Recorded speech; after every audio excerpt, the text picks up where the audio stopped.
Hello everyone, मैं doctor Rohit Gupta, assistant professor homeopathic medical college. आज मैं आयुष डॉक्टर्स के लिए ये वीडियो लाया हूँ। आयुष यानी जिसमें होम्योपैथी, आयुर्वेद, यूनानी और बाकी सारी पद्धतियाँ भी आती हैं। लेकिन यहाँ पे फोकस हमारा है सिर्फ आयुर्वेद, होम्योपैथी और यूनानी पे। क्यों? क्योंकि ये तीन पद्धतियों के ही डॉक्टर जो होते हैं ग्रेजुएट, वो प्राइवेट हॉस्पिटल में जाके काम करते हैं, लेकिन उनको जो सैलरी मिलनी चाहिए वो सैलरी नहीं मिलती है, वो वेतन नहीं मिलता है। और किस तरह से उनके साथ ये धोखा हो रहा है और कितना उनको सैलरी मिलना चाहिए, वेतन मिलना चाहिए, इसकी भी कुछ नियमावली है जो भारत सरकार ने बनाई है।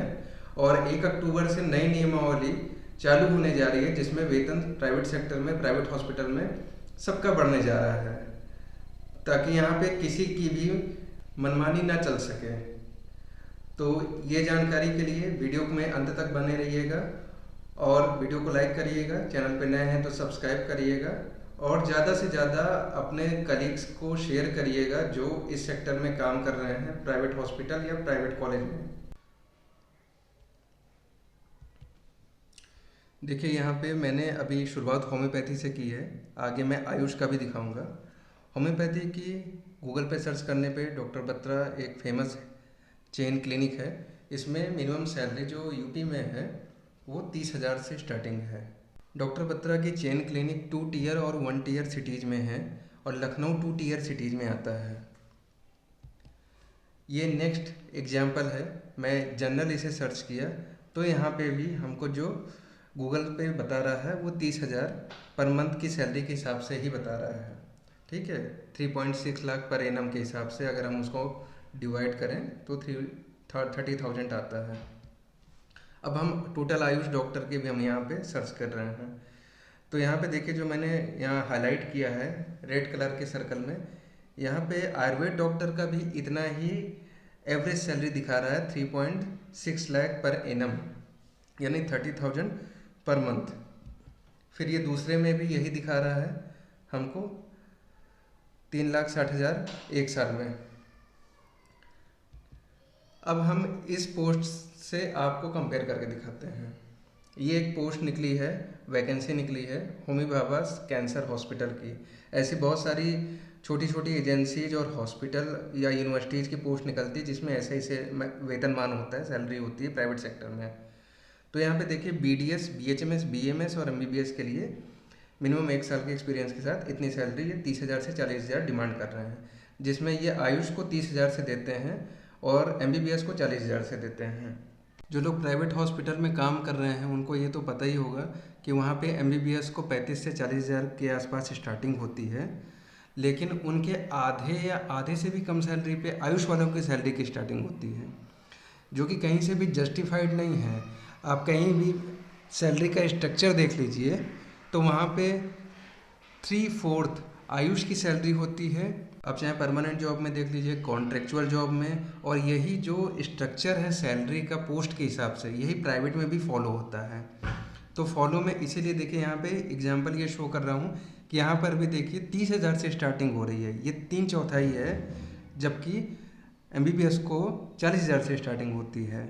लेकिन इसके नीचे जो दूसरी वैकेंसी है, डेटा एंट्री ऑपरेटर, यानी क्लर्क वाला काम है, ये कंप्यूटर पे सिर्फ कॉपी पेस्ट करने का काम होता है, ये इसकी सैलरी है 19,000 रुपये और इसमें प्लेन ग्रेजुएट मांग रहे हैं। ठीक है, 3 मंथ के कंप्यूटर कोर्स के साथ। यहीं पे आप कॉन्ट्रेक्चुअल जॉब की राइट हैंड पे भी एक गवर्नमेंट की वैकेंसी देख सकते हैं, इसमें भी वही सेम पोस्ट के लिए 19,900 रुपये है।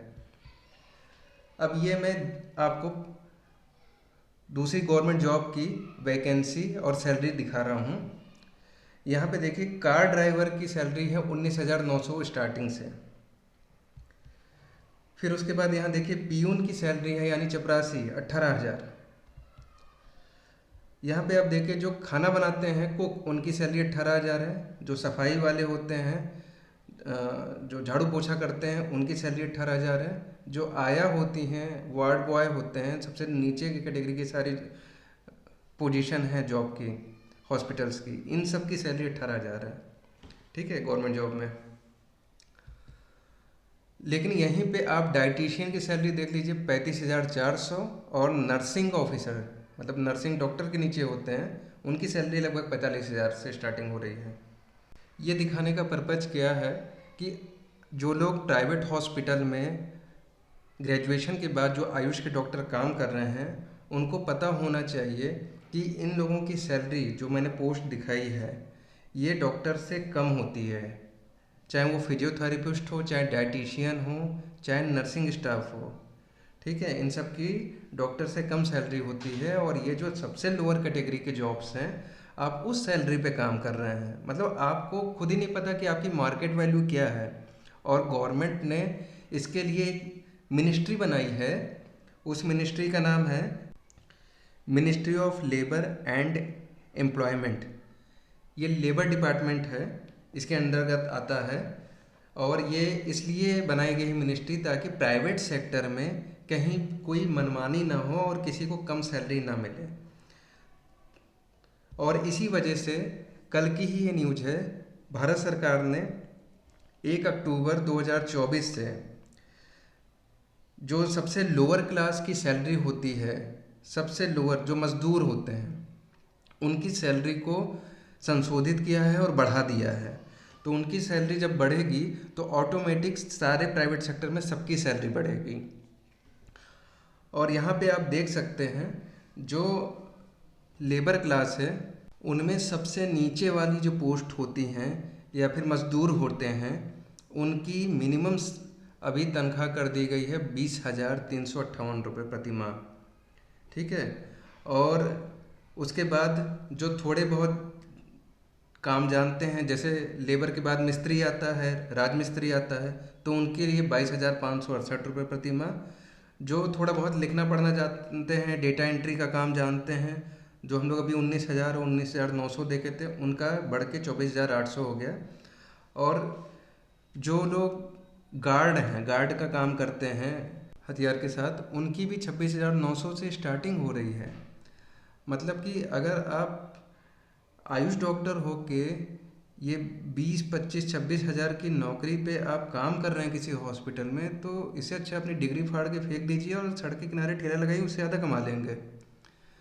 ये आपको ये वीडियो इसीलिए बताने के लिए और ये सारा डेटा आपके साथ शेयर करने के लिए मैंने बनाया है कि आपके साथ कितना गलत हो रहा है।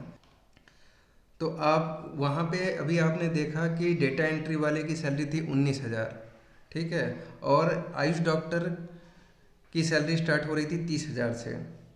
अभी इनकी सैलरी होगी डेटा एंट्री वालों की 24,800 यानी 25,000। तो उस हिसाब से आयुष डॉक्टर की सैलरी अब मिनिमम 2 टियर और 3 टियर सिटीज़ में 30,000 से कम किसी हालत में नहीं होगी, और 1 टियर सिटीज़ में 40,000 से नीचे नहीं होगी। तो ये जानकारी आप लोगों को देना बहुत ज़रूरी था, क्योंकि लोगों को नहीं पता होता है, उसी का फ़ायदा उठाया जाता है, पहली बात। और दूसरी बात, आयुष बिखरा हुआ है, होम्योपैथी अलग है, आयुर्वेद अलग है, यूनानी अलग है, और सब अपनी अपनी मांग लेके जाते हैं, कभी कोई कार्रवाई नहीं होती। वहीं आप देख लीजिए आरजीकर वाला मैटर जो हुआ कोलकाता का, आईएमए ने एक बार बोला, तुरंत सारे एकजुट हो गए और कार्रवाई शुरू हुई। ऐसा ही एक आयुष का भी ऑल इंडिया लेवल का एक एसोसिएशन होना चाहिए जिसमें सारे एक साथ हों, और एक बार अगर आवाज़ उठा ली जाए कि इससे नीचे काम कोई काम नहीं करेगा ऑल ओवर इंडिया में, तो कोई काम नहीं करेगा।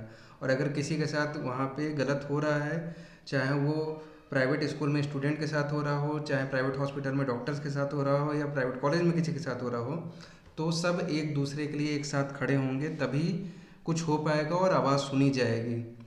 इसके लिए एक एसोसिएशन ऑल ओवर इंडिया में आयुष का बनना बहुत ज़रूरी है, ताकि एक मिनिमम रेट जो है वो फिक्स हो जाए और उससे नीचे कोई काम ना करे। और एक बार अगर मना कर दिया जाए कोई काम नहीं करेगा, तो इनकी दम नहीं है प्राइवेट हॉस्पिटल वालों की कि ये 40-50 हज़ार रुपये के एमबीबीएस से सारा काम करवा पाएँ और इतने डॉक्टर रख पाएँ, इसीलिए ये आयुष वालों को रखते हैं। तो इनकी मजबूरी है, और हम जो आयुष के डॉक्टर हैं उनको अपना हक जान के उसी हिसाब से काम करना भी होगा।